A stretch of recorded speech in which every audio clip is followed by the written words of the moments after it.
Hi, guys. Rocco says hi as well. Rocco, say hi. Okay. So, this is a topic that I think quite a bit about, actually, every day at work. And it's no surprise because we spend more than 40 hours a week working in our careers. And it makes sense that our adult children of alcoholic characteristics and traits pop up during that substantial amount of time that we spend working. You probably do not like conflict of any kind. I have more memories of conflict-filled days and nights than days and nights without conflict because my mother's drinking when I was growing up caused her to be so angry and aggressive. So she was shouting and yelling and throwing things, hitting my dad, and this went on for hours. So conflict never resulted in a peaceful conversation. So it makes sense that today, as a grown up, I try to avoid any kind of conflict because I'm afraid of what's going to happen or that conversation. Conflict makes me extremely uncomfortable and anxious. So this appears in the workplace for me because conflict is there, right? You take a whole bunch of grown-ups and you put them together, and of course there's going to be conflict. And in this last week, I was thinking about this because we had these quarterly meetings. I work in marketing for a large organization, and we have these quarterly meetings where all the leaders come together. And recently, some projects haven't gone that well with certain groups. And so I knew that in those meetings, there would be some disagreements and conflict related to how those things have gone. And I woke up that day just feeling so much anxiety and nervousness for all the people involved in it. And I was literally physically ill. And I was thinking about it, a few people commented like, wow, you're really quiet, you're not your normal self, because I was really, really affected by the fear of that conflict. And that put a big spotlight for me on that. I still have a lot of work to do in that way because conflict, it can be very healthy. So in the case of my work meetings, that open dialogue and conversation needed to happen so that our organization can move forward. So I need to work on reprogramming my brain to think about conflict differently, and recognize when some conflict actually is very, very healthy. Okay, two, you may be the frickin' office martyr. And this is a role that just sucks for the person who's in it, but yet we take this role on, us ACOAs, because it's warm and comfortable, and that's the spot we've always been in. We're used to being stressed and overworked, and we appreciate being praised as the person who comes in and does all that work to save the day because we've always done that in our lives. In our families, we're the ones cleaning up the messes and taking on responsibility for people beyond ourselves. And I do this all the time. And I've been really, over the last few years, consciously working on removing myself from that natural role that I always move into, which is being the office martyr. And I've heard from many other ACOAs who find themselves in this spot too. And I have learned that if I ask myself just a couple of questions before I take something on or before I volunteer myself for something, I will say, is this really my responsibility? And is this good for me? And that really helps me make a decision on what to do. But man, it's hard. And one of the reasons why we take on that martyr role is that we get that approval and recognition and praise that we didn't get as kids because of the chaos that was coming from the effects of a substance use disorder or whatever this dysfunction was in your household. And it feels good to get that. You may be the solution creator for problems that are not yours. So I have been reminded many times by my boss that that is not my problem when I note something as a problem within our organization, and I think of all of the potential solutions, which of course often involve work from me, and she's very quick to point out that that's not my job.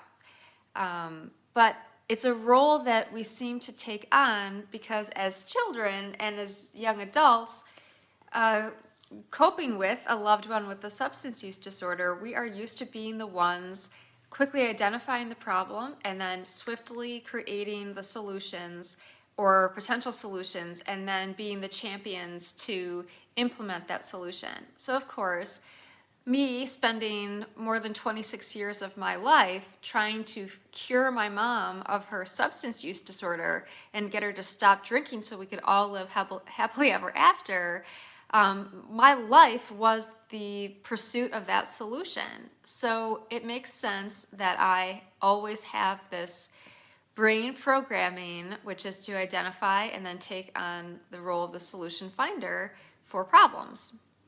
So again, this comes back to asking those questions.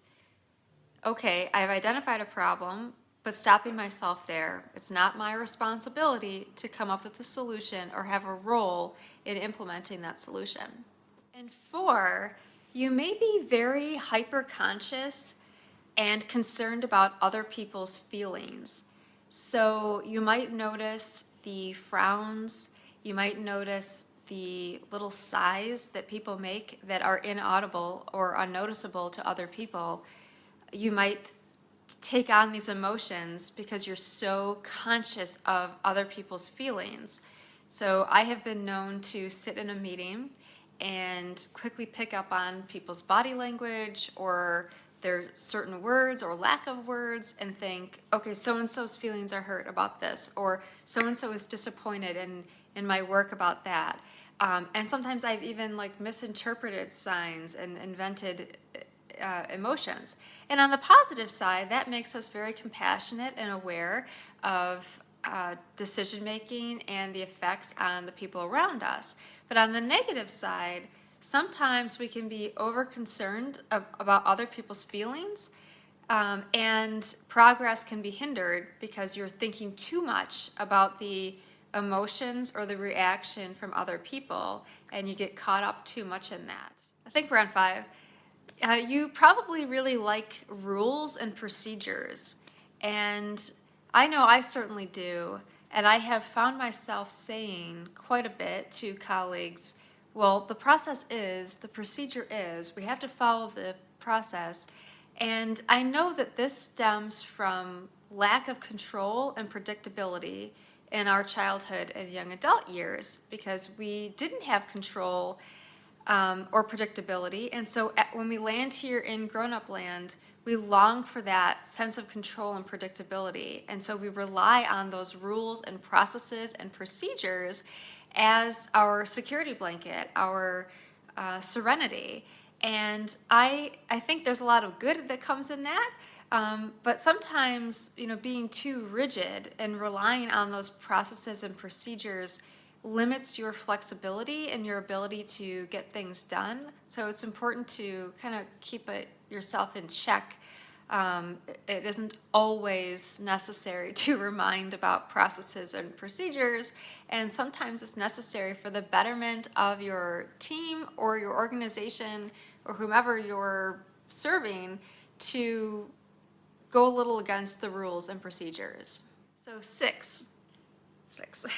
You are probably not satisfied with your work performance or your career performance. And satisfaction is something that we know as adult children of alcoholics is this endless pursuit. And we could talk for hours about the lack of satisfaction that we have. But in terms of the work performance and the career space, I have had such a struggle in this area. And earlier on in my career, literally when people would say, hey, nice job on that, or compliment my work performance in any way, I would reject the kudos and the compliment with a response like, oh, well, if I had more time, I could have done this, or well, in retrospect, I should have done this, or I would devalue their opinion. And I realized that that was, one, offensive to them and rude. And then two, I was rejecting the opinion of someone that I respected and appreciated. And it's taken me a really long time to absorb the kudos and compliments. Um, and I remind myself, like, I appreciate this person, I respect them, they're an intelligent human being. Why am I rejecting their opinion on me? And when I receive a compliment, I remind myself of that, and that is helping. But all of this makes sense why I am the way I am, because my expectations for myself, particularly in my career and what I do, is here, and what I have done, I believe, is here. And so when people say these things, I don't agree with it. So it's hard for me. And this makes sense because as children, everything was so confusing, right? Like, mom or dad said one thing when they were sober, approval and recognition, but then when they were drunk, they didn't say those things, or they said terribly hurtful things and criticized. So when my mom drank, she said the most cruel, most hurtful things that you could ever imagine. It was a contrast to what she said when she was sober, but I was just a kid and a teenager, and I really couldn't take apart what she said as sober mom and drunk mom, because they were all words from my mom.